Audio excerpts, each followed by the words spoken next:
What is going on YouTube? So I'm gonna hit you guys with a new channel update here. This is my newest purchase. This is a 2012 Jeep Grand Cherokee SRT-8. I'm gonna give you guys a little walk around of it. I just picked it up this weekend. I sold my Ford Focus RS and I wanted to change things up a little bit. I guess you can say I stayed with the four-door all-wheel drive gang, but as far as the similarities go, that's where they end. This thing is an absolute unit, but I love it. It's a gas hog. It's slower than the Focus RS, a lot slower, but still just as fun to drive. So here it is, all cleaned up. I can see some spots of quick detailer that I've missed, but you know, it's almost 100 degrees outside, so I didn't want to have a heat stroke before I made this video, but it does look pretty good right now. It's really clean. So anyways, about the Jeep, it's basically stock. It's just cosmetic stuff, which are pretty obvious if you guys can't tell, and I'll go over that in a minute. But as far as engine modifications go, this Jeep actually had a cam and lifter failure, which is typical of the 6.4s. So the engine's been completely rebuilt. It's got Hellcat lifters in it. Apparently the needle bearings are a lot better in the Hellcat assemblies. So it's got that going for it, and it's got new rods and pistons, which they're OEM, unfortunately. So this thing's not really ready for boost. But the engine's pretty much completely rebuilt, all except the block. That's the only thing it's pretty much stayed original. Again, it's got OEM rods and pistons in it. It's got the Hellcat valve train basically. It's got the factory cam, 6.4 cam in it. Nothing crazy, nothing radical. Stock intake, stock exhaust manifolds. It does have a Borla Atak catback, and it has a X-pop. And the cats are still on there, but they are hollowed out. So again, it's definitely no speed demon.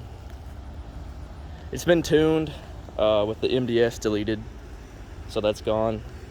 I'm not exactly sure if when they were rebuilding the engine, if they done a MDS delete, which is like removing the solenoids and stuff. I don't know if that has been done. I just have paperwork for the parts.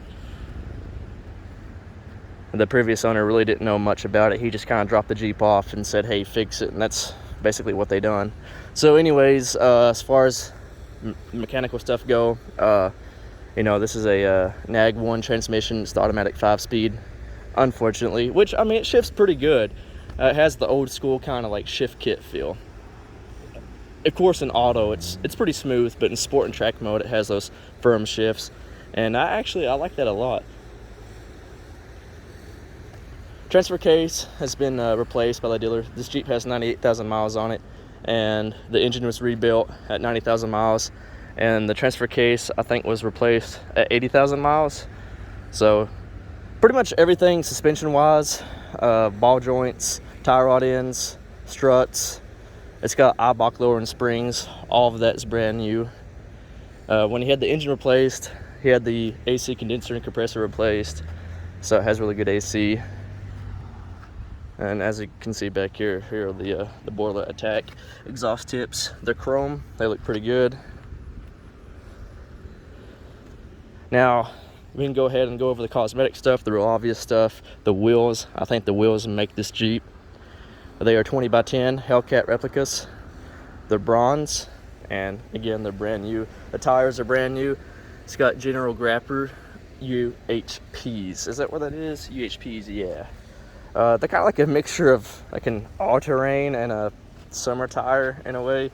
The compound, I mean, is actually pretty soft. I think they recommend not to drive these in low temperatures and snowy weather, but you have an all-wheel drive Jeep, who doesn't do that anyway?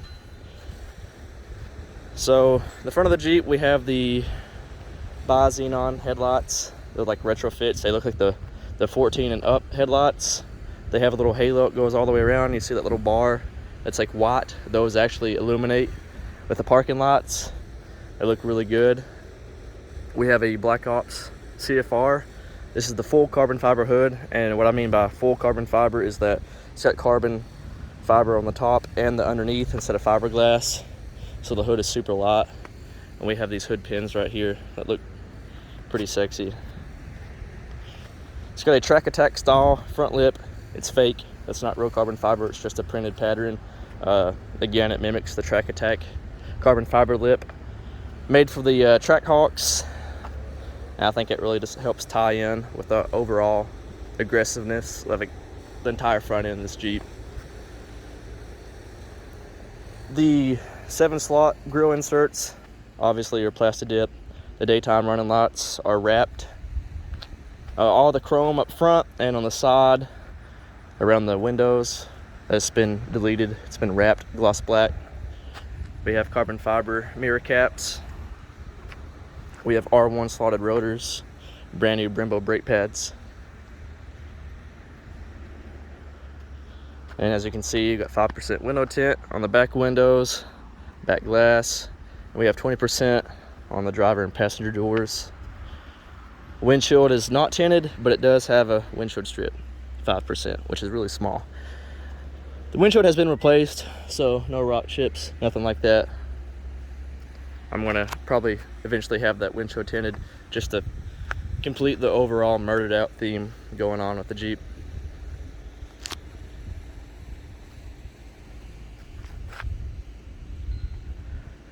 If you guys can't see, it does have a dual gauge pod in the pillar right there. The previous owner had this thing pro charged, and I guess once he blew the engine up, he just removed all that stuff and sold it separately.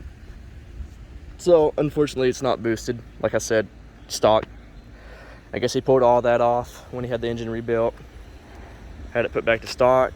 Like I said, the only thing really done to it, you know, is exhaust, which is just bolt-on exhaust, and it's been tuned with the MDS to be deleted. And I'm pretty sure it's just like a 91 octane can tune. It has a Diablosport in it, so it's pretty much 100% bone stock, other than the MDS being deleted, which is pretty much a must for any 6.4 Apache 392 engine, because a lot of people think the cam and lifter failure is associated with the MDS.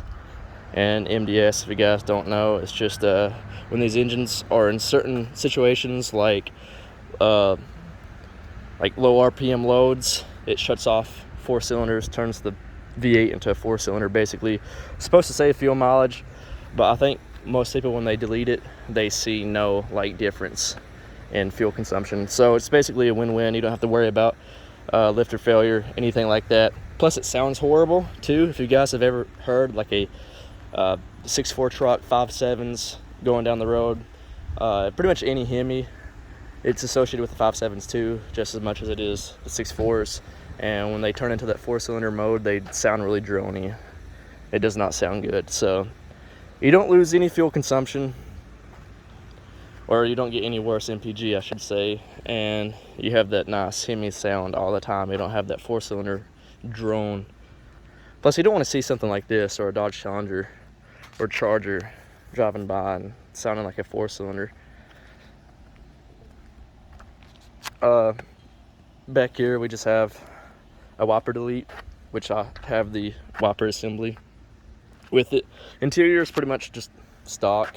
It does have the carbon fiber inserts, like in the cup holder. As you can see, that one corner is starting to peel up, but he's painted the brushed aluminum stuff black. So interior, other than the WeatherTech floor mats, is pretty much stock. Yeah, but the interior's in perfect shape, no rips, stains, tears, anything like that in the leather. Get a close-up on these wheels. You guys can see that they're in perfect shape. And overall, if you guys can't tell, the Jeep's pretty much straight all the way around. Paint's in good shape. I think they call this paint Brilliant Black. So it's got this nice metallic flake in it. Looks really good. Close up on the wheels again. Ignore those little quick detailer spots right there. I need to buff that out. Again, almost 100 degrees out here, super hot.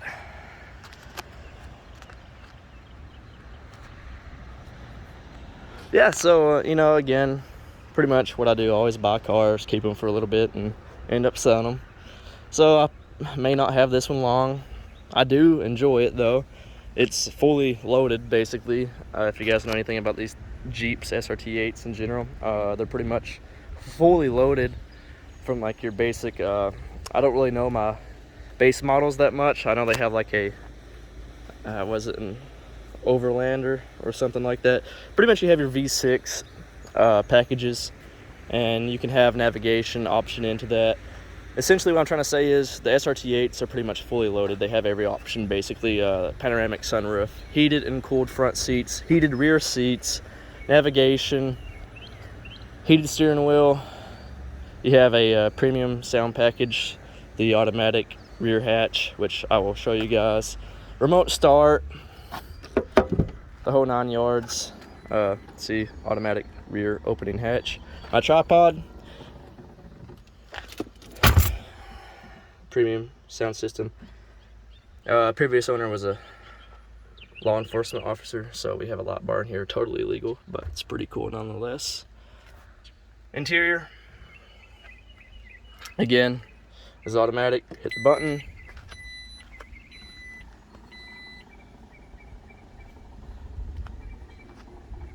Pretty neat. I'll grab the key right quick.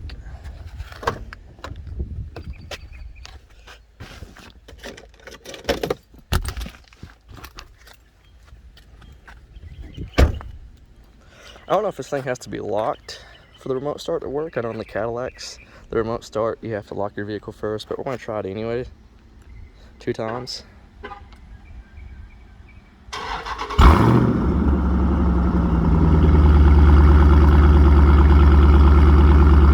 Again, Borla Atak exhaust, X-pop, gutted cats, stock exhaust manifolds. I'm going to take a dedicated exhaust video.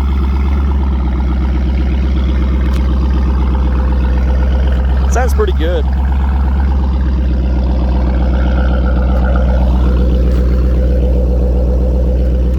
Woo! That concrete is hot. Again, these tires are brand new, all the way around. The wheels, tires, all of it's brand new. Everything's suspension related, brakes, all that stuff's brand new. Jeep really doesn't need anything at all. Like I said, the only thing I'm gonna do to it is fix that carbon fiber, which that's not factory, that's an eBay special that the previous owner bought and laid over top of it. And I guess the heat just took its toll on it. So I wanna see if the remote start stops. Yep. So there's a little idle sound clip for you. So yeah, again, some more features. These have blind spot monitoring in the windows, pretty cool. Adaptive cruise control. If you guys didn't see this giant bulb looking thing in the front grille here, it's actually an infrared laser, and it pretty much can detect a car in front of you when you're on the interstate. Say you have your cruise control set for 80 miles per hour, a car changes over, gets in front of you, the cruise control will actually adapt, which is pretty cool. Especially considering for 2012, this thing is just feature packed. Like a lot of features I didn't think they had in 2012. But yeah, it's got adaptive cruise control. It's got automatic rain sensing wipers, which is, I mean, that's pretty cool too. My Cadillacs both had that, and they were 2009s. So I guess you can say that technology's been out there, but still pretty cool to have and implement. Rear backup camera, I don't know if I told you guys that already, but for 2012 that's pretty nice, especially for a vehicle of this size. And it's a change of pace for me. I'm not used to driving something this big. But yeah, you have your rear backup camera right here. Ignore the water spots and quick detailer smears. But as you can see, the Jeep cleans up really nice. The paint's in good shape. It's actually one vehicle I've bought that doesn't have insane amounts of swirl marks. I mean, they're still there, but maybe like a nice light polish would pretty much get all of them out instead of going through and compounding everything out like my previous vehicles. So this thing's paint is in pretty good shape, and as you can see, the reflection. But yeah, anyway, stay tuned. Like I said, I'm going to make a dedicated exhaust video of this thing, just doing some small pulls in it, cruising up and down the street, and some interior shots of it. But anyways, this is the channel update. This is the new vehicle, and as always, thanks for watching, and stay tuned.